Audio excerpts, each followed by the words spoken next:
그 현명한 투자자라는 책에는 성장주라는 단어는 상당히 많이 나오거든요. 그로스 스탁 검색을 해보면은 수십 회 나오는데, 근데 밸류 스탁이라는 단어를 검색해보면은 한 번도 나오지 않죠. 그렇군요. 밸류 스탁과 그로스 스탁을 대비하는 그 관념이 되게 많이 굳어져 있잖아요. 근데 그레이엄은 그런 식의 대비를 하지 않았고, 버핏도 성장은 가치의 일부다라고 이야기를 했는데, 근데 왜 우리들은 일반적으로 그 두 가지를 되게 대비되는 개념으로 알고 있을까? 그래서 파고 파다 보니까 용어가 비슷하니까 밸류 스탁 인베스팅과 밸류 인베스팅을 같은 걸로 생각해 버린 거 아닌가. 네, 저는 일리가 있는 얘기입니다. 네.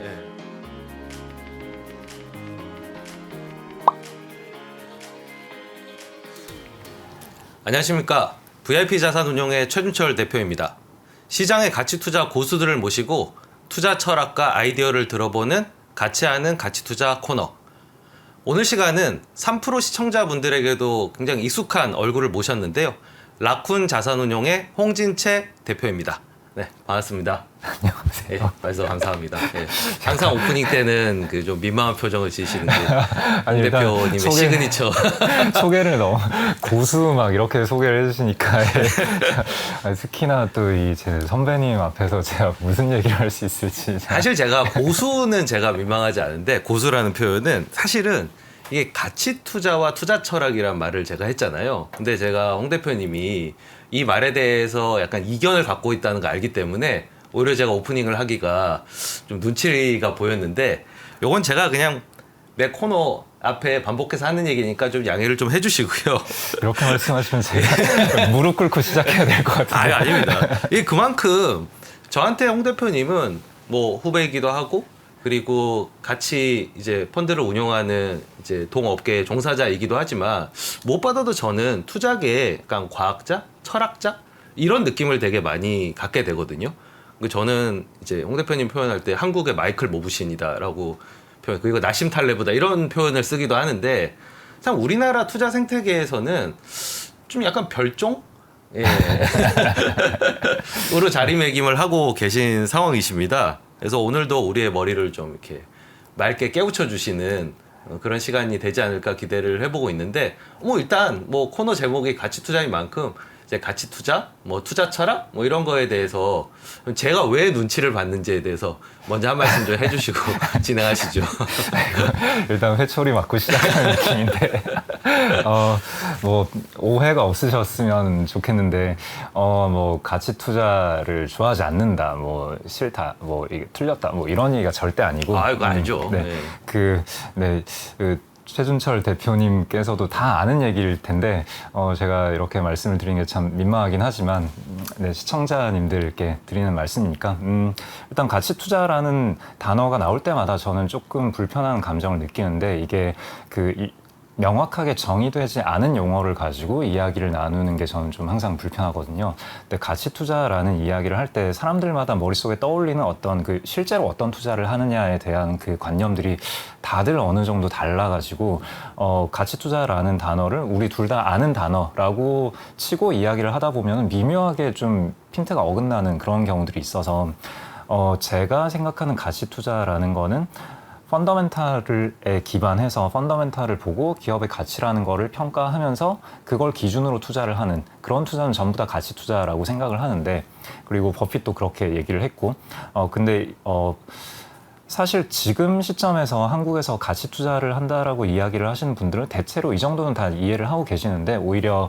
약간 그 이외의 분들께서 가치 투자는 그냥 이런 거 아닙니까? 라고 이야기를 하면서 시작하는 경우가 많아가지고, 예를 들면 뭐 저 PER, 저 PBR 종목만 산다라던가, 아니면 성장성이 많이 반영된 주식은 사지 않는다라던가, 그런 전제를 깔고 이야기를 하시니까, 그 가치 투자라는 거는 방금 말씀드린 제 정의대로 사실 상당히 넓은 범주이고, 버핏은 심지어 가치 투자라는 단어는 어느 정도 동어 반복이다라고까지 표현을 했는데, 근데 그러면 저희가 추구해야 될 거는 돈을 벌 수 있는 형태의 투자, 좋은 투자가 무엇일까? 내가 생각한 이 투자 아이디어는 돈을 벌 수 있는 아이디어일까 아닐까 이렇게 고민을 하는 게 오히려 더 명확한데 굳이 가치 투자라는 단어를 들고 들어오지 않더라도 우리는 충분히 이야기를 할 수 있는데 근데 가치 투자라는 전제를 깔고 이야기를 하면 오히려 좀 대화에 노이즈가 끼게 되는 그런 경우들을 좀 많이 겪어서 선입견 같은 것들이 좀 있죠. 네. 너도 싼 주식 사는 사람이구나. 예. 그렇죠. 예, 네. 뭐 그런 식의 이제 네. 프레임이 좀 씌워지는 게 좀 불편할 때가 있고, 뭐 저도 사실은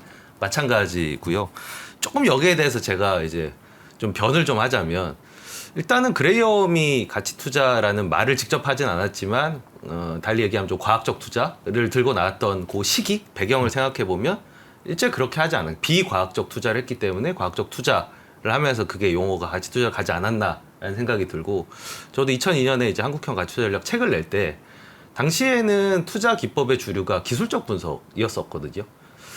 그거에 좀 대비되는 개념에서 가치 투자를 내세웠는데, 지금 20년이 지난 지금은 뭐 펀더멘털을 보고 투자한다? 그때 당시에는 뭐 실적도 체크를 사람들이 제대로 안 했을 때였으니까 그 변화를 생각한다면은 지금은 동어반복일 수 있겠다는 생각이 좀 들기도 합니다. 그쵸. 네. 좋습니다. 네. 최 대표님께서, 최준철 대표님께서 그 말씀을 해주셨으니까 조금 이어받아서 네. 그 현명한 투자자도 제가 몇 번을 이제 다시 읽고 하다가 재밌는 걸 깨달았는데 그 현명한 투자자라는 책에는 성장주라는 단어는 상당히 많이 나오거든요. 그로스 스탁 검색을 해보면은 수십 회 나오는데 근데 밸류 스탁이라는 단어를 검색해보면은 한 번도 나오지 않죠. 그렇군요. 밸류 스탁이라 밸류 스탁. 네, 예. 밸류라는 말은 아주 많이 나오죠. 예, 근데 그렇죠. 밸류 스탁이라는 말은 단 한 번도 등장하지 않아요. 네. 그러니까 당연히 밸류 인베스팅이라는 말도 나오지 않겠죠. 그러면은 우리는 그러니까 지금 현재 굳어진 관념으로는 밸류 스탁과 그로스 스탁을 대비하는 그 관념이 되게 많이 굳어져 있잖아요. 근데 그레이엄은 그런 식의 대비를 하지 않았고 버핏도 성장은 가치의 일부다라고 이야기를 했는데 근데 왜 우리들은 일반적으로 그 두 가지를 되게 대비되는 개념으로 알고 있을까? 그래서 파고 파다 보니까 어떤 논문이 있었는데 한 1960년대쯤에 나온 논문이었던 걸로 기억을 하는데 책에는 그 연도를 다 적어놨습니다. 레퍼런스를 네. 다 달아놨고요. 흥미롭습니다. 그런 논문에서는 일단 그 효율적 시장 가설이라는 거를 이야기를 하고자 함이었는데 과연 초과 수익이라는 거를 지속 가능하게 낼 수 있을까라는 거를 학자들이 연구를 하다 보니까 초과 수익을 낼 수 있는 여러 팩터들을 가지고 검증을 시도를 했는데 그중에 밸류라는 그 지표가 있었고 그 다음에 현재는 그로스라고 쓰는데 그 당시에는 글래머 스탁이라고 얘기를 했었었죠. 사실 그게 더 정확한 표현이죠. 네네. 예. 네, 그래서 꼭 몇 가지를 쓰다가 뭐 이래저래 체크를 해보니까 요런 지표에서는 초과 수익이 일부 나오기도 하더라.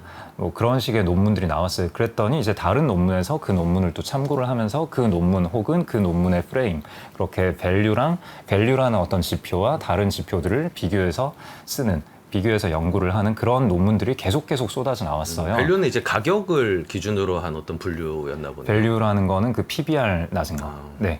그걸 가지고 했던 분류였는데 그러다 보니까 벤자민 그레이엄이라는 사람이 수익률이 되게 좋았고 그러면은 초과 수익이라는 거를 과연 인간이 낼 수 있는 걸까라는 걸 연구하는 과정에서 여러 가지 연구를 하기 위해서는 아무래도 정성적인 팩터보다는 정량적인 팩터를 쓰는 게 좋잖아요. 그렇죠. 그러니까 여러 가지 팩터들을 가져오는데 그 팩터들을 그냥 지표 값만 나열하는 것보다는 이름을 붙이는 게 좋으니까 그러니까 뭐 PBR이라던가 뭐 PER 같은 지표에 value라는 이름을 붙이기 시작했고 그러니까 그래서 그런 지표를 기준으로 뭐 1분위, 2분위 그런 10개 분위에서 좀 상위권에 있는 주식들을 밸류 스탁이라고 부르기 시작했는데 그랬더니 학계에서 이렇게 밸류 스탁이라는 어떤 관념을 만들어냈는데 근데 실제 투자 업계에서는 밸류 인베스팅이라는 게 1960년대, 70년대, 80년대 유행을 하고 있었고 그러다 보니까 용어가 비슷하니까 밸류 스탁 인베스팅과 밸류 인베스팅을 같은 걸로 생각해 버린 거 아닌가. 네, 저는 일리가 있는 얘기입니다. 네, 예. 그런 생각을 하고 그런 역사를 있습니다. 통해서 용어 혼란을 가져온. 네. 예. 네, 그리고 실제로 벤자민 그레이엄의 현명한 투자자라는 책을 보면은 거기에서도 그레이엄은 여러 가지 지표를 제시를 하는데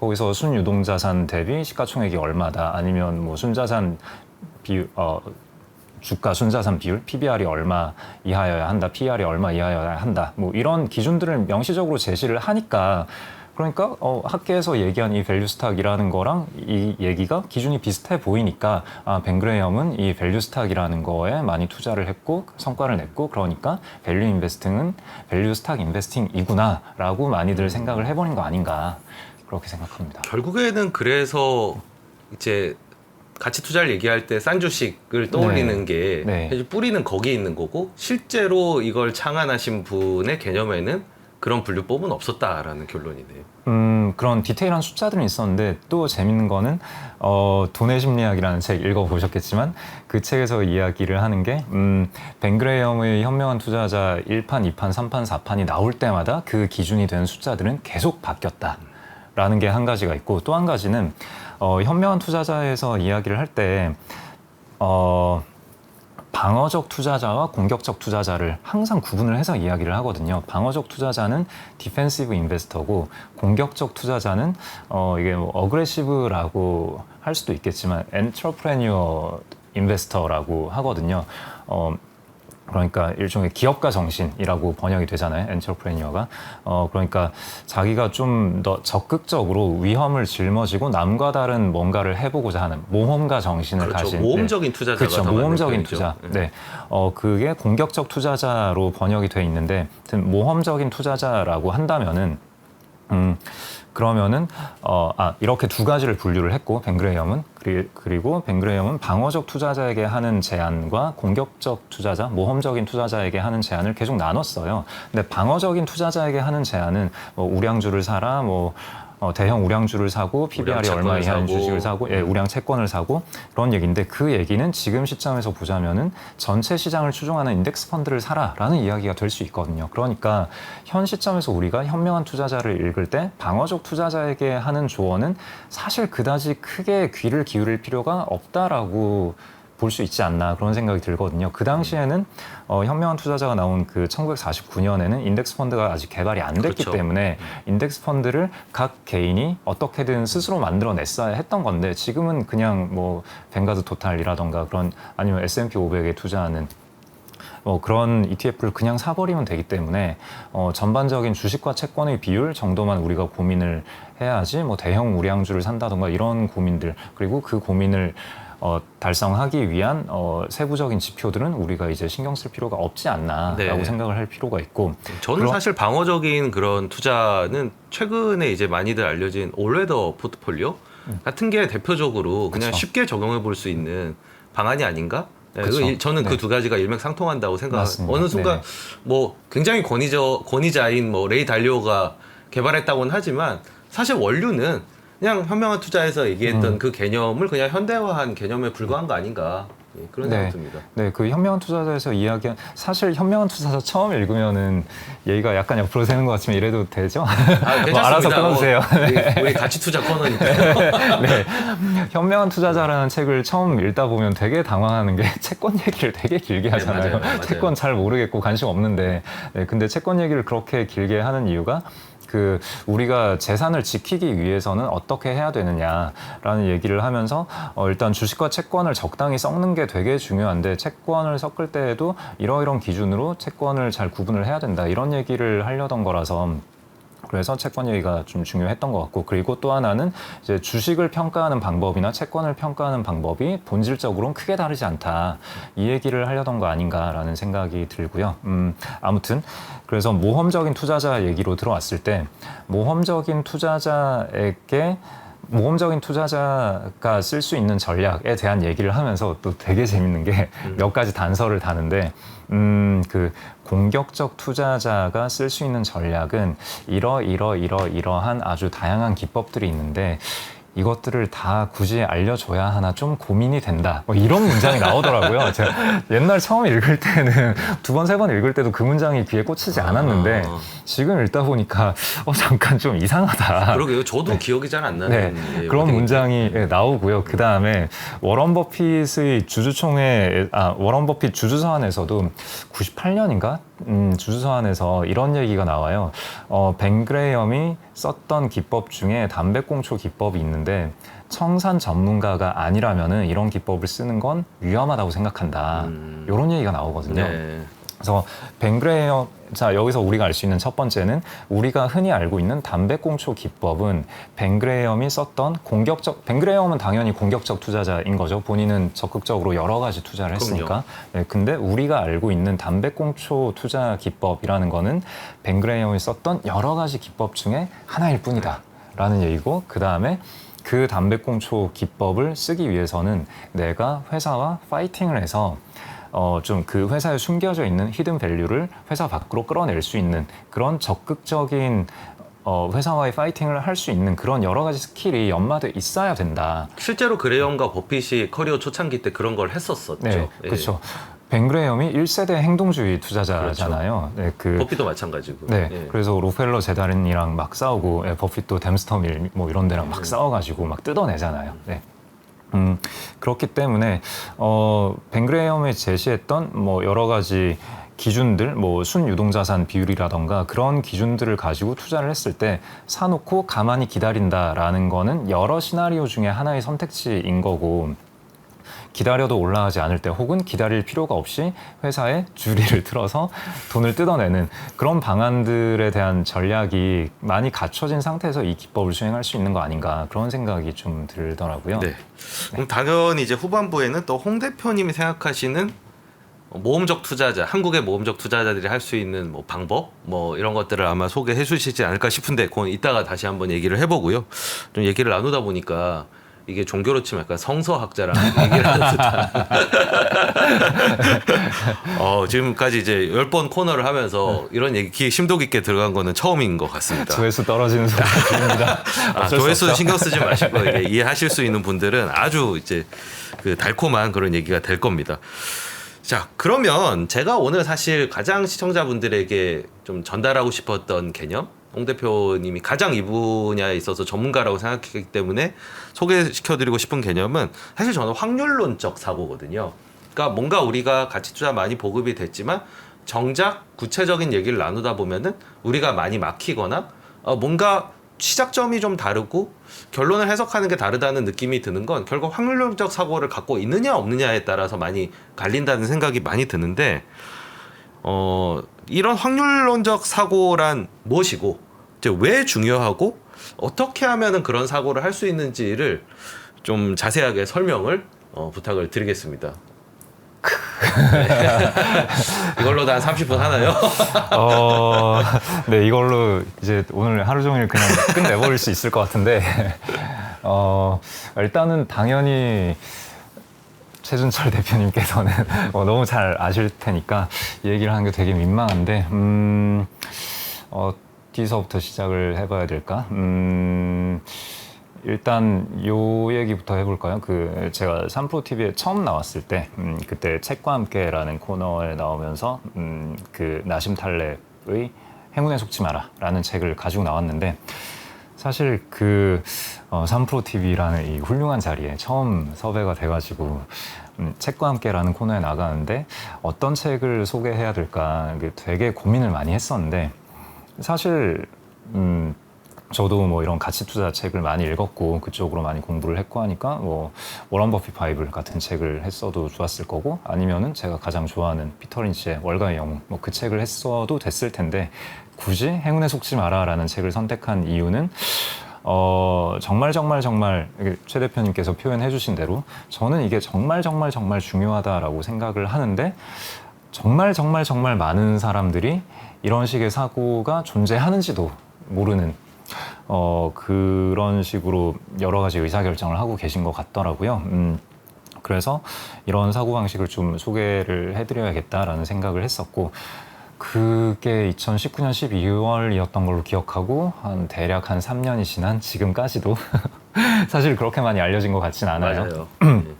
되게 중요한 건데, 사실 이게 워런 버핏과 조지 소로스가 공유하는 개념이기도 하거든요. 이번에 나온 가치 투자자의 탄생이라는 책에 보면은 일본의 아주 큰 자산운용사인 스팍스 자산운용의 창업자께서 자기는 조지 소로스와 벤그레이엄을 존경한다. 그 두 사람의 책을 즐겨 읽는다. 뭐 이런 멘트가 나오거든요. 근데 사실 가치 투자를 하는 사람 입장에서는 조지 소로스는 되게 좀 상극의 개념을 네, 좀 이제 되게 존경한다라는 얘기를 아베 쇼헤이가 한 거죠. 네, 그 둘을 동시에 존경하기가 어려운데 그 둘이 다 같이 하는 얘기가 요런 사고이기도 하니까 아마 오늘 관심을 가지고 들어보셔도 좋지 않을까 싶은데 일단 이렇게 생각을 해봅시다. 주사위를 던지는데 주사위를 던져서 내가 이기면은 10,000원을 벌고 내가 지면은 10,000원을 내고 뭐 이런 게임을 한다고 했을 때 근데 주사위 눈금이 4, 5, 6이 나오면 내가 이기는 거고 1, 2, 3이 나오면 내가 지는 거고 뭐 이런 게임을 한다라고 했을 때 재미삼아 할 수는 있겠죠. 이걸 해서 내가 주사위를 잘 던져서 4나 5가 나오면은 그럼 내가 이긴 거니까 그럼 기분이 좋죠. 그러면 여기서 이긴 거를 실력이 좋다고 얘기를 할 수 있는가? 혹은 주사위를 던졌는데 1이나 2가 나왔다. 그러면은 이거를 내가 실력이 안 좋은 거라고 할 수 있는가? 우리는 직관적으로 아니잖아. 라고 생각이 들잖아요. 네. 네. 그러니까 어차피 주사위를 던져서 눈금 1, 2, 3, 4, 5, 6 중에 하나가 나오는 건 운이잖아. 그렇죠. 라고 생각을 하는 거고, 그러면은, 여기서 우리가 개별 주사위를 던지는 이 시행, 주사위를 던지는 시행을 했을 때 각 눈금이 나오는 거는 운에 달린 건데 그러면은 이 주사위 던지기 놀이를 해서 내가 버는 돈 혹은 잃는 돈은 순전히 운인 건가? 라는 질문을 던져볼 수 있겠죠. 근데 여기서는 분명히 운이라고 할 수 있겠죠. 근데 운이라고 우리가 자신 있게 말할 수 있는 이유는 뭔가 우리는 계산을 한 거예요. 네. 뭔가 계산을 한 건데 그럼 무엇을 계산을 했을까라는 얘기를 하기 전에 이제 약간 게임을 바꿔서 주사위를 던져서 3, 4, 5, 6이 나오면 내가 이기는 게임 1, 2가 나오면 내가 지는 게임 이겼을 때 버는 돈 똑같고 10,000원 졌을 때 내가 잃는 돈 10,000원으로 똑같고 자 그러면 이 경우에는 어떨까요? 분명히 승리할 확률이 올라가게 됩니다. 승리할 확률이 올라갔죠. 예. 자 그러면은 이 경우에 내가 주사위를 던져서 뭐 3이나 4나 5나 6이나 뭐 나왔다. 예를 들어서 5가 나왔다. 내가 돈을 벌었다. 그럼 이거는 운인가요? 실력인가요? 혹은 주사위를 던졌는데 1이 나왔다. 내가 돈을 잃었다. 그럼 이거는 운인가요? 실력인가요? 이게 애매하죠. 그렇죠. 네. 여기서 이제 이게 우리의 주식 시장이랑 좀 비슷하다라는 생각이 들거든요. 우리가 어떤 주식을 샀을 때 내일 이 주가가 오르기도 하고 떨어지기도 하잖아요. 근데 주가가 오르면은 실력이 좋은 사람 혹은 주가가 떨어지면은 또 슬퍼하잖아요. 아, 나는 왜 굳이 어제 이 주식을 샀을까? 이렇게 되는 건데 그러니까 우리가 운과 실력이라는 개념을 언제나 머릿속에 넣고 다니는데 근데 오늘 주식을 샀을 때 내일 주가가 오르거나 내리는 게 굉장히 많이 불확실성에 지배되고 있는 거라면은 그러면은 이 게임은 이 주식시장이라는 게임은 그냥 순전히 운빨에만 좌우되는 게임인 건가? 실력이라는 게 존재하긴 하는 건가? 이런 의문을 던질 수가 있는 거고 그러면 이 게임을 좀 더 쉽게 주사위로 가져왔을 때 분명히 아까 제가 첫 번째로 얘기한 주사위 게임과 지금 두 번째로 얘기한 주사위 게임이 뭔가 다르다라는 거는 우리가 인식을 할 수 있죠. 그렇죠. 근데 뭐가 다르냐라고 하면은 방금 대표님께서 말씀하신 대로 확률이 다른 거잖아요. 그러니까 3, 4, 5, 6 내가 이길 확률이 3분의 2고 질 확률이 3분의 1인 게임 그리고 이겼을 때 버는 돈 같고 지었을 때 잃는 돈이 같다면은 그러면은 이 게임의 기대값은 플러스인 거죠. 그렇죠. 네, 그러니까 나한테 유리한 확률의 게임인 건데 그러면은 유리한 확률의 게임에서 내가 주사위를 던지는 순간 이미 그러니까 확률 계산을 하고 주사위를 던졌느냐, 확률 계산을 하지 않고 주사위를 던졌느냐에서 이미 나의 실력이 어느 정도 드러나 있는 거잖아요. 그러니까 만약 주사위 첫 번째 게임에서 주사위를 던지는 선택을 했다라는 건 거기서 이미 이 사람은 확률 계산을 하지 않았다. 라는 결론이 나는 거고 첫 번째 게임에서는 주사위를 던지지 않았고 두 번째 게임에서만 주사위를 던졌다라는 거는 이 사람은 확률 계산을 했다라는 실력이 얘기인 좀 거잖아요. 있는 사람이라고 예, 볼 수 그쵸, 있는 거죠. 그렇죠. 실력이 있는 사람인 거죠. 확률 계산을 했다. 두 가지가 명확하게 구분이 되는 거고 근데 두 번째 게임에서 내가 주사위를 던졌더라도 1이나 2가 나올 수 있는 거잖아요. 그래서 내가 질 수 있는 거죠. 근데 그렇다고 해서 내가 확률 계산을 했다라는 사실은 변하지 않는 거죠. 그러니까 우리는 이거를 잘 구분을 해야 되는 거죠. 그래서 시행, 주사위를 던진다라는 이 행위를 했는데 단일 시행, 한 번 주사위를 던졌을 때 어떤 결과값이 나오느냐를 가지고 이 사람의 실력을 판가름해선 안 된다라는 거죠. 그러니까 언제나 유리한 확률에서도 언제나 1이나 2가 나와서 내가 질 수는 있는 거기 때문에 1이나 2가 나왔다고 해서 실력이 없는 사람이다라고 판단을 해서는 안 되는 건데 근데 과연 그런 걸까? 근데 만약에 유리한 확률이다라는 걸 내가 계산을 잘 했고 근데 이 게임에서 내가 이기면 10억을 벌 수 있고 지면은 10억을 내가 뱉어내야 된다. 근데 내가 전 재산이 1,000만 원이다. 근데 이 주사위를 던지는 선택을 내가 했다. 감당할 수 없죠. 파산을 그쵸. 할 수도 있는 그쵸. 문제인데. 그렇죠. 그러니까 이게 확률 계산을 했느냐, 유리한 확률에서 베팅했느냐만 가지고 이게 실력의 전부는 아니다라는 거죠. 우리는 이 주사위를 계속 던질 수 있게 세팅을 해놔야 된다라는 거죠. 그러니까 만약에 내가 전 재산이 1,000만 원인데 베팅 금액이 10억인 게임, 이런 게임을 하면은 안 되는 거고 전 재산이 1,000만 원인데 베팅 금액이 뭐 100만 원이다 혹은 10만 원인 게임이다. 이러면은 어느 정도 리스크 관리가 되는 선택을 한 거다. 뭐 10번에서 한 100번 정도는 그쵸. 이제 시행을 그쵸. 할 수 있으니까. 그렇죠. 예. 예. 그래서 내가 여러 번 시행을 할 수 있느냐가 또 중요한 거고 여기에서 조금 더 세부적으로 들어가자면은 자 내가 1,000만 원을 가지고 있는데 100만 원짜리 베팅을 했다. 그러면은 그 베팅에서 내가 이겼을 수도 있고 졌을 수도 있잖아요. 자 그럼 여기에서 이겼다. 그래서 100만 원짜리 베팅에서 이겨서 내 재산이 1,100만 원이 됐다. 그러면 이때 어떻게 할 거냐? 1,100만 원이 됐으면은 그 다음에는 베팅 금액을 조금 올려도 되겠죠. 그렇죠. 그리고 내가 졌는데 만약에 100만 원짜리 베팅을 내가 재산이 1,000만 원인데 100만 원짜리 재산이 1,000만 원인데 100만 원짜리 베팅을만 계속 하겠다라고 하면은 10번 시행하면은 최악의 경우에 나는 이제 이 게임에서 이탈해버리는 일이 발생할 수 있잖아요. 그렇죠. 그런 네. 사건이 나타날 수도 그렇죠. 있으니까. 충분히 일어날 수 있죠. 근데 만약에 내가 베팅을 할 때마다 베팅 금액을 조절을 할 수 있다면 그러면은 첫 번째 시행에서 내가 져서 내 재산이 900만 원이 됐다면은 그러면 다음 시행에서 100만 원짜리 베팅을 찾아가는 게 아니라 90만 원짜리 베팅을 찾아가고 거기서 또 졌다. 그러면은 뭐 50만 원짜리 베팅을 찾아가고 40만 원짜리 베팅을 찾아가고 그런 식으로 한다면 우리는 거의 무한대에 가깝게 시행을 할 수 있고 기본적으로 유리한 확률이기 때문에 무한번의 시행을 할 수 있다면은 결국은 나는 돈을 버는 걸로 끝나겠죠. 그럼 이 개념을 조금 와닿게 투자의 어떤 현실로 좀 끌어와서 좀 설명을 좀 해주시겠습니까? 네, 그래서 제가 예.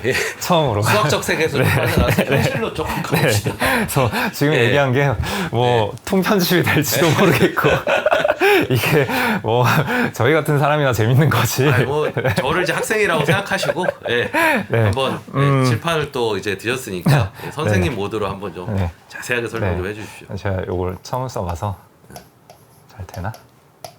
네, 이렇게 하면 되나요? 보이나요? 웃고 있는 표정이고. 네, 기본적으로 우리는 웃어야죠. 주가가 빠져도 웃고, 주가가 올라도 웃고. 네. 그럼 우리가 자 어떤 주식 하나를 볼 때 기업 분석을 아마도 할 거고, 네. 기업 분석을 했을 때 대충 이 정도가 적정한 것 같다라는 생각은 하겠죠. 근데 그 정도 개념은 지금 대체로 알고 계실 거예요. 그 초창기에 투자를 좀 진지하게 공부를 하던 분, 특히나 또 가치 투자를 공부를 하던 분들이 많이들 좀 실수하셨던 거라고 저는 생각을 하는데 현재 가격이 이렇게 있을 때 밸류는 요만큼이니까 예를 들어서 지금 뭐 10,000원이고 밸류가 15,000원이니까 그러면은 50%의 기대 수익률이 있으니까 사자. 그 다음에 그래서 그 다음에 기다리면은 이제 가격이 가치를 반영해서 주가가 이렇게 올라가 준다. 네. 라는 가설인데 여기서 이제 우리가 집중해야 할 부분은 뭐냐? 그럼 우리가 무엇을 잘해야 하느냐? 이 가치라는 거를 되게 정교하게 잘 추정을 하느냐? 그 다음에 가격이 이렇게 싸다라는 걸 발견을 했을 때 사고 그 다음에 이 가격의 단기적인 변동성에 흔들리지 말아야 한다. 이 가격이 뭐 9,000원으로 빠지더라도 9,000원으로 빠지면은 이 기대 수익률의 폭이 여기서 한 뭐 60 몇 %가 되죠. 대충 오히려 60 좋아 정도? 이렇게 되는 거죠. 네, 오히려 좋아. 네. 가격이 하락할수록 나에게 더 좋은 기회를 주는 거야. 라는 식으로 이 가치를 우리가 정교하게 잘 추정을 했으면 가치에 대한 믿음을 우리가 계속 잘 유지를 한다면은 가격의 하락은 더 큰 기회를 줄 뿐인 거고 이 믿음을 가지고 기다리면은 언젠가 올라간다. 네. 일반적으로 생각하시는 이제 가치 투자의 메커니즘이죠. 네. 그래서 이렇게 했을 때 물론 이렇게 돈을 잘 버신 분도 많은데 이렇게 했더니 주가가 빠질 때마다 그래 기대 수익률이 높아졌으니까 더 사야지 더 사야지 하다가 결국 막 대주주 돼버리고 막 대주주가 됐으면 이제 또 행동주의를 할 수 있으니까 좋긴 한데 대부분이 그렇지는 못하니까 나는 되게 시키는 대로 가치 계산 열심히 해서 싼 거 잘 찾아서 잘 샀는데 왜 이렇게 지하실 뚫고 계속 내려가냐 뭐 이런 슬픈 일들을 한 번씩은 겪어 보셨을 거예요. 그래서 요즘에는 이제 그 밸류라는 게 레인지로 추정을 해야 된다. 네. 그 정도는 이제 대부분 알고 계실 거예요. 근데 그렇죠. 저희 코너에서도 사실 많이 얘기해왔던 부분이었습니다. 네, 그렇죠. 예. 얼마 전에 또 박성진 대표님도 네네네. 그 말씀을 해주셨고, 근데 되게 재밌는 거는 그 벤그레이엄의 증권 분석이라는 책을 보면은 그 책에 이제 현 세대의 되게 훌륭한 투자자분들이 챕터마다 이제 해설을 달아놨잖아요. 근데 거기에서 그런 얘기가 나오더라고요. 그 벤그레이엄은 언제나 가치를 범위로 파악해야 한다라고 말을 했다라는 얘기를 저는 최근에 알았어요. 아, 그렇군요. 저도 몰랐습니다. 그래서 와 정말 벤그레이엄은 생각보다 너무너무 훌륭한 분이다. 모든 답이 다 거기 있네요. 우리가 찾아낸 거라고 생각했는데. 네, 그래서 정말 훌륭한 분이다라는 생각을 했고 그래서 우리가 밸류라는 걸 추정을 할 때 그 레인지로 봐야 된다. 그래서 어차피 우리가 기업의 외부인이고 기업에 대해서 속속들이 잘 알 수도 없고 그리고 사실 기업의 내부자라 하더라도 어차피 가치라는 거는 미래의 돈을 얼마나 벌 거냐에 대한 얘기다라는 거는 현 세대의 우리 투자자들은 다 알잖아요. 그러니까 기업의 내부에 있는 사람이라 하더라도 이 기업이 미래에 얼마나 돈을 잘 벌지는 모르는 거기 때문에 우리는 다양한 시나리오, 미래에 다양한 일들이 펼쳐질 건데 그때 낙관적인 시나리오에서 좋은 일이 벌어졌을 때 어디까지 회사의 밸류를 줄 수 있을 거고 그 다음에 좀 부정적인 시나리오가 벌어졌을 때 어디까지 밸류를 낮춰 잡을 수 있을 것인가 보수적으로 평가했을 때 어느 정도까지 될 것이냐 이렇게 밸류라는 거를 범위로 추정을 해야 되고 그 다음에 제일 좋은 거는 사실 가장 하단의 밸류보다 프라이스가 더 쌀 때 그렇죠. 요때 사면은 가장 좋겠지만 일단은 이런 주식을 발견할 기회 자체가 굉장히 드물고 그 다음에 이런 기회를 발견하기 위해서는 내가 굉장히 똑똑해야 된다. 내가 시장의 다른 투자자들이 아무도 못 보고 있는 뭔가를 내가 발견을 해야 된다라는 그런 되게 가혹한 전제를 달고 있기 때문에 저는 잘 못하겠더라고요. 저한테는 좀 되게 어렵고 겸손하십니다. 네, 저는 좀 되게 어렵고 근데 굳이 꼭 하단보다 더 밑에 있는 프라이스를 발견해야만 이런 투자를 할 수 있는 거냐라고 하면은 저는 꼭 그렇진 않다라는 생각을 하거든요. 희망적이네요. 네. 네, 저는 평범한 투자자라고 생각을 하기 때문에 그래서 그 밸류의 레인지를 추정을 해봤을 때 대충 한 좋게 봤을 때 15,000원 정도 줄 수 있고 그 다음에 안 좋게 봤을 때 그래도 한 8,000원 정도면 되게 싸지 않을까?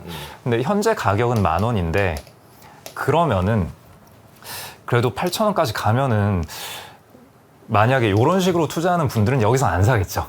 근데 여기까지 떨어지면 혹은 뭐 7,000원, 6,000원 가면은 이런 식으로 투자를 하시는 분들이 막 또 사주실 테니까 그러면은 8,000원 정도는 좀 꽤 안전한 구간이다. 아직은 8,000원이 아니지만 그러면은 요 정도를 제가 이 게임에 뛰어들었을 때 깨질 수 있는 금액 2,000원이라고 마이너스 20%? 네, 마이너스 20%. 네. 언제든지 발생할 수 있다라고 네, 생각하는 마이너스 거죠. 20% 내가 감당하고 가겠다. 근데 잘 됐을 때 좋게 되면은 그러면은 내가 플러스 50% 먹는다. 버는 거니까 깨졌을 때 마이너스 20, 벌 때 플러스 50. 그러면 해볼만 하지 않을까? 라고 생각을 할 수 있는 거죠. 근데 단순하게 이야기해서 이런 건데 여기에서 또 중요한 거는 이게 말이 되려면은 1월 확률 50%, 1월 확률 50% 그러면은 대충 기대값이 기대값 계산 뭐 알아서 댓글창에 해주시겠죠. 네. 30%. 네. 네. 30%인가요? 이거 마이너스 20%고 하면은 30에다가 50이니까 15%. 15%. 네. 기대 수익률 15%짜리 베팅을 내가 하겠다라는 거죠. 네, 실제로는 이러면 안 돼요. 실제로는 한 3대 1 정도. 네. 그러니까 마이너스 한 20이면 플러스는 한 60 이상에서 베팅을 진지하게 하는 게 고민해본 투자권은 네. 그래도 3대 1 정도는 나와야 네네. 된다는. 3대 1 정도는 나와야 그래도 좀 편안하게 투자를 할 수 있는 건데, 자 그러면 여기서 이제 일단은 뭐 베팅을 한다 치고, 어쨌거나 이렇게 베팅을 했을 때 깨지는 일이 일어날 수 있잖아요. 그리고 내가 진짜 그쵸. 네, 이렇게 했을 때 깨지는 일이 일어날 수 있고, 만약 제가 아까 말씀드릴 때 뭐 이런 식으로 투자를 하시는 분이 요쯤에선 사주지 않을까 라고 생각을 했지만, 실제로 그래서 사주셨다 하더라도 이렇게 하시는 분들은 여기 되면 팔 거잖아요. 그러니까 나는 10,000원에 샀는데 이분들이 이제 받쳐주기는 했는데 8,000원 되면 팔고 나가시니까 여기까지는 안 그렇죠. 올라온단 각자의 말이에요. 기대 수익과 네. 먹는 구간들이 네. 다 다른 거니까요. 네. 노리는 구간이 다른 거니까. 네. 그러니까 어쨌거나 이거는 뭐 유리한 확률 분포였고, 이 확률 분포를 내가 잘 계산을 한 거였다 하더라도 여기선 내가 깨질 수 있는 거죠. 그럼 나는 실력이 없는 거냐? 일단 없다라고 생각을 하는 게 마음 편하긴 한데 좀 마음이 아프잖아요. 그러니까 우리가 포트폴리오를 구성을 할 때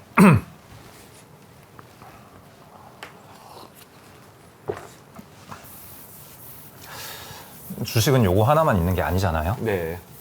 자, 그러니까 이제 포트폴리오 어떤- 구성으로 한번 네. 넘어가서 적응해 보겠습니다. A라는 녀석이 위로는 50%, 밑으로는 마이너스 20%가 있고, 그 다음에 B라는 투자권이 있는데 B는 뭐 위로는 30인데 아래로는 뭐 10이다. 그리고 뭐 C라는 투자권이 있는데 C는 아래로는 뭐 마이너스 50이다.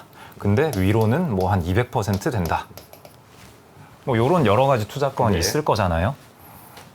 그러면 얘네를 그냥 다 같이 사놓으면은, 만약에 확률 반반이라면은, 그러면은 뭐 얘 깨지고 얘 깨지고 얘 벌면은, 그럼 난 돈 번 거잖아요. 그렇죠. 그다음에 이거 깨지고 이거 깨지고 이거 벌었으면은, 그러면 안 되네요. 네. 그러면 손해고. 여러 경우의 수들이 네. 이제 포트폴리오 안에서 네. 이제 수익률을 만들어내게 되는 네, 거죠. 그렇죠. 우리는 포트폴리오 전체가 얼마를 벌어주느냐, 이게 중요한 거니까 이런 식으로. 근데 그게 중요한데 그걸 중요하게 생각하지 않으시는 분들도 되게 많아요. 그러니까 한 건 한 건의 거를 가지고 그러니까요. 저도 되게 실력 평가를 많이 당한다라는 약간 억울한 마음이 있는데, 왜냐면 뭐 전문가라고 해서 모든 찍는 대로 종목이 다 맞는 건 아니니까. 그쵸. 포트폴리오적 사고를 하는데 네. 하나하나를 들어서 실력 평가를 받으면 약간 억울한 마음이 네. 들어서 중간에 네. 잠깐 꼈습니다. 네, 주식 30개 사놓으면은 당연히 한 10개는 깨지지. 막 30개를 사놨는데 깨진 주식이 3개밖에 없다. 이건 굉장히 위험한 상황이죠. 이거는 시장이 다 같이 올라가고 있고, 일단 기본적으로 내가 주식을 그렇게 잘하는 사람이 아니기 때문에 착각하게 만드는 네. 상황일 수도 있죠. 네. 네. 시장이 나한테 그렇게 쉽게 돈을 줄 리가 없기 때문에 되게 30개 종목 중에서 막 빨간색이 너무 많다. 이러면은 이거 되게 불안해해야 나중에 다 되는 거고. 반납해야 되는. 네, 나중에 다 토해내야 되는 거기 때문에 이거 되게 불안해해야 네. 되는 상황입니다. 계속 하시죠. 네. 그래서 우리한테 중요한 거는 이 개별 투자권에서 어느 놈이 마이너스가 되고 누가 플러스가 났냐, 이거는 별로 중요하지 않은 거고, 이렇게 위가 아래보다 더 높은 요런 것들을 가능한 많이 찾아서 잘 뿌려놨느냐, 이게 중요하다. 그게 실력이다. 네, 이게 실력이다라는 거죠. 여기서 조금 더 세부적으로 들어가자면은 위아래의 비율에 따라서 베팅 비율을 어떻게 조절을 할 거냐, 뭐 이런 것까지 또 계산을 하면 좋은데, 어차피 그거는 아무리 정교하게 계산을 해봤자 이게 다 미래의 추정에 대한 얘기이기 때문에. 뭐 포트폴리오 비중을 얘기를 하시는 건데 뭐, 여러 가지 썰들이 있는 것 같아요. 그쵸. 어떻게 비중을 잡아야 하는지. 그렇죠. 예, 그래서 뭐 대표적으로 켈리 공식 같은 걸 쓸 수도 있는데, 이런 식으로 뿌려놓고 가는 게 좋다라는 거고, 그 비율에 대해서는 사실 그냥 되게 간단하게만 봐도 돼요. 그냥 포트폴리오 얘기가 나왔으니까 그냥 말 나온 김에 조금 더 말씀을 드리자면은, 그 종목들에 대해서 얼마나 내가 매력을 느끼느냐, 이 종목이 얼마나 좋은 선택지냐, 그거에 따라서 비율이 배분이 되는 게 일단 기본이잖아요. 거기에 더해서 뭐 종목들 간의 어떤 코릴레이션 값을 구하고 뭐 이런 것도 이론적으로는 존재는 하는데, 사실 실무적으로 그거 쓰긴 되게 까다롭고, 그렇죠. 사실 그 이론을 만든 해리 말코비츠도 그거 안 쓴다라고. 저는 그거보다는 그냥 구성 요소 간의 속성을 좀 분산하는 정도만 그쵸. 신경을 쓰면, 그쵸. 그러니까 뭐 예를 들면 맞아요. 증권주 10개를 사놓고 뭐 분산했다, 이거는 사실 저렇게 개별적으로 계산해봐야 네, 다 같이 예, 예, 이렇게. 현실적으로는 네, 그렇게 안 그러니까. 되잖아요. 네. 예. 그렇죠. 네. 그래서 네. 그 종목들 간의 속성을 가지고 나중에 좀 더 세부적으로 조정을 해주면 좋고, 기본적으로 종목들의 매력도에 따라서 비중을 배분을 하면 좋은데, 그럼 그 매력도라는 거를 어떻게 내가 숫자로 치환을 할 거냐, 거기에 대해서 그냥 나만의 어떤 아이디어만 있으면 된다라고 저는 생각을 하거든요. 그래서 예를 들어서 여기 위아래 값은 구해놨으니까 그러면 뭐 뻔하잖아요. 그러면 나는 위로 50, 아래로 20이면은 그럼 위 나누기 아래를 하겠다. 그럼 50, 20이면은 얘는 2.5가 되는 거고, 얘는 30, 10이면은 얘는 3이 되는 거고, 얘는 200에 50이니까 그러면 얘는 4가 되죠. 그러면 다 더하면은 5.5에다가 9.5니까 9.5를 나눠주면은 그러면 대충 어떤 값이 나올 거잖아요. 9.5분의 3. 저렇게 뭐 네. 계산하는 것도 하나 네, 방법이네요. 9.5분의 4. 그러면 얘 대충 40%, 이거 대충 30%, 얘 대충 뭐 한 26%? 뭐 이런 식으로 하면 되는 거죠. 혹은 나는 다운사이드를 더 중시한다. 다운사이드 낮은 게 더 좋다라고 하면은 그냥 위 나누기 아래를 하는 게 아니라 위 나누기 아래 곱하기 2. 그래서 뭐 가중치를 좀 둬서. 예, 여기에 좀 더 가중치를 둬서 이거는 20 곱하기 2 하면은 40이니까 얘는 50 나누기 40해서 1.25. 그 다음에 여기는 뭐 30 나누기 20 해서 그럼 얼마가 되죠? 1.67. 그 다음에 여기는 20 나누기 10 해서 2. 그렇게 되면은 이쪽에 다운사이드 큰 주식의 비중이 아까보다는 훨씬 낮아지죠. 네. 네. 취향 따라서 저렇게 취향 따라서. 하는 거죠. 정하면 되는 거죠. 혹은 뭐 그렇게 할 수도 있어요. 뭐 이거의 그 평균을 한 다음에 그 다음에 거기다가 이 두 값의 분산을 나눠주겠다. 네, 그래서 50, 20 같은 경우에는 30, 15가 되는데 15 나누기 50과 20의 분산. 뭐 그렇게 해도 되죠. 그래서 그 편차가 큰 거를 나는 좀 더 안 좋게 보겠다. 편차가 작은 거를 좋게 보겠다. 뭐 네, 이렇게 할 네. 수도 있죠. 사실 그 컨티뉴어스 캘리 공식에서 얘기하는 공식이 딱 그거긴 하거든요. 아무튼 이런 식으로 어떻게든 그 이 주식에 대해서, 이 투자 아이디어에 대해서 내가 느끼는 매력도라는 거를 정량화 하고 나면은 그 다음은 편하죠. 거기에 따라서 그냥 내 비중 조절을 하면 되니까. 여기서 이제 재밌는 거는 이 모든 과정을 수행함에 있어서 우리가 포트폴리오 관리할 때 아주 흔히 보는 값이지만 여기에는 전혀 등장하지 않은 값이 있어요. 이게 무엇일까? 뭔가요? 무엇일까 하면은 바로 현재까지의 수익률이죠. 자, 지금 포트폴리오 관리니까 이제 현재 내 포트에 들어와 있는 시세에서 종목들도 움직일 얘기를 테니까. 하는 거죠. 예. 그래서 ABC를 이미 사놨다. 사고 한 달 지나서 이 과정을 계속 되풀이할 수 있는 거죠. 근데 그 과정에서 이 과정을 계속 되풀이할 때 여기에서 지금까지의 수익률이 얼마였냐. A 주식을 샀는데 지금 얼마 벌었냐. 얼마 손해보고 있냐. 이 얘기는 전혀 등장하지 않죠. 그냥 현재의 가격이 있는 거고 현재의 가격을 기준으로 봤을 때 위아래가 얼마냐. 현재 시점에서 미래만 보는 거죠. 과거의 경로, 과거에 내가 매수한 시점으로부터 현재까지의 이 주식이 지나온 경로는 보지 않는 거죠. 근데 어쨌거나 이 얘기는 합리적이잖아요. 네. 그러니까 여기서 이제 우리가 얻을 수 있는 임플리케이션이 합리적으로 사고를 했을 때 내려오는 그 포트폴리오 관리 의사 결정의 사고 체계에서 과거의, 그러니까 이 주식을 산 이후에 내 수익률은 전혀 등장하지 않는다. 근데 우리는 항상 그걸 신경 쓴다. 다시 말해서 우리는 되게 쓸데없는 거에 많이 신경을 쓰고 있다. 결론이 그런 거군요. 네. 쓰지 말아야 될 거를 계속 신경 써서 합리적인 사고를 져야 하는 게 대표적으로 그렇죠. 내가 이 주식을 얼마에 주고 사서 지금 평가손이 뭐 20%가 나 있다, 10%가 나 있다, 이제 이런 상황들. 그렇죠. 처음에 이제 내가 현금 100%일 때 이렇게 고민을 해서 어떤 포트폴리오를 구축을 해놨다. 그리고 뭐 한 달, 두 달, 석 달이 지나서 예를 들어서 뭐 A라는 주식이 가격이 올랐다. 그러면은 10,000원이었다가 뭐 12,000원이 됐다.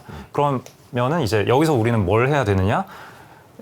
지금 익절을 할까요, 말까요? 이게 아니라 현 시점에서 업사이드, 다운사이드가 여전하냐? 여전히 15,000원 업사이드고 뭐 8,000원 다운사이드냐? 그러면은 12,000원에서 15,000원까지 업사이드 3,000원 있는 거고 다운사이드는 4,000원 있는 거잖아요. 그러면 위로 3,000원, 아래로 4,000원이니까 이거는 빨리 팔아야지. 네. 라는 거고.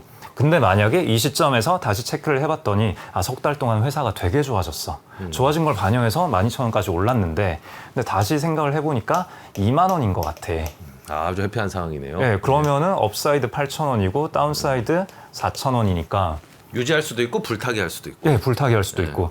그렇죠. 그러니까 그래서 내가 비중 확대라고 모델에서 얘기를 하기 때문에 나는 비중을 늘렸다. 근데 이 사고 과정을 지켜보지 않은 옆에 있는 사람이 내 매매를 보면은 어이 불타기 잘하네. 모멘텀 투자자구만. 이렇게 얘기를 하는 거죠. 근데 이 모든 사고 과정에서 플러스가 났냐 아니냐는 전혀 등장하지 않았거든요. 그냥 현재 가격과 업사이드, 다운사이드만 있는 건데 마찬가지로 주가가 빠졌다, 8,000원이 됐다. 그러면 여기서는 이제 다운사이드 없는 거고 그럼 위로는 이제 15,000원이었으니까 위로는 2배, 다운사이드 없는 거고 와 바닥 찍었네. 해야 할 것이냐? 꼭 그런 건 아니죠. 다시 업사이드, 다운사이드를 살펴봤을 때 8,000원 바닥 아니었던 것 같아. 그래서 한 7,000원 바닥인 것 같고. 근데 업사이드는 그래도 여전히 15,000원인 것 같은데? 그러면은 확률이 훨씬 더 유리해졌잖아요. 그러면은 매력도를 다시 계산을 해봤을 때 다른 주식과의 상대적인 매력도가 확 올라갈 거고 그러면은 이 A 주식의 비중은 더 늘어나게 되겠죠. 이 모델에서 제시하는 비중은. 그러면 더 사면 되는 거고 만약에 다운사이드 아닌 것 같아. 4,000원인 것 같고 그다음에 업사이드도 15,000원 아닌 것 같고 10,000원인 것 같아. 그럼 이제 예, 팔아야 되는 그러면은 거죠. 예, 팔아야 되는 거죠. 근데 이 사고 과정을 지켜보지 않은 사람은 옆에서 봤을 때 이 친구는 손절을 잘하는군. 손절을 중요시하는군. 뭐 이렇게 생각을 하겠죠. 근데 손절이냐 익절이냐 불타기냐 물타기냐라는 개념은 이 과정에서 전혀 등장하지 않는 거죠. 그러면 이런 사고를 장착하지 않은 사람들이 현실에서 보여주는 행동의 예를 몇 가지만 좀 들어주시겠습니까? 오류를 범하는 경우 이 사고를 하지 않다가 늘 하는 오류가 다 이거라고 생각을 하는데 뭐 어떤 주식을 샀다가 주가가 빠졌다 팔았는데 그다음에 주가가 반등을 해버렸다 그러면 또 막 속상하고 그러잖아요.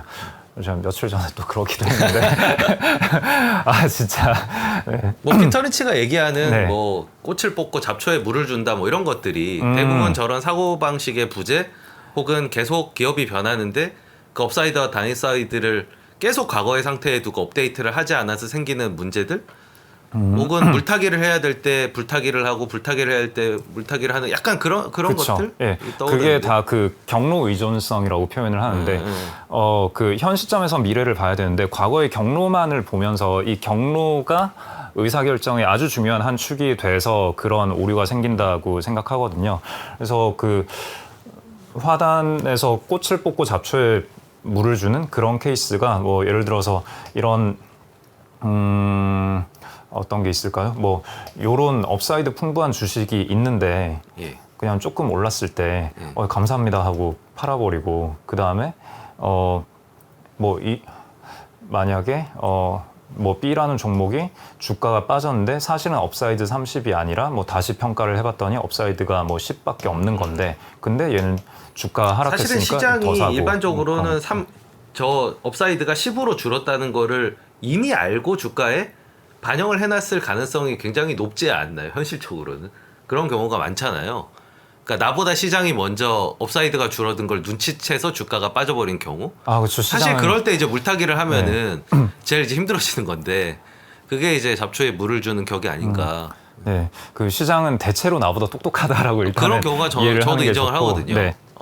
홍채 대표님의 열정적인 강의를 잠깐 휴식했다가 다시 돌아와서 또 이 칠판을 이용해서 계속 강의를 들어보는 시간을 갖도록 하겠습니다.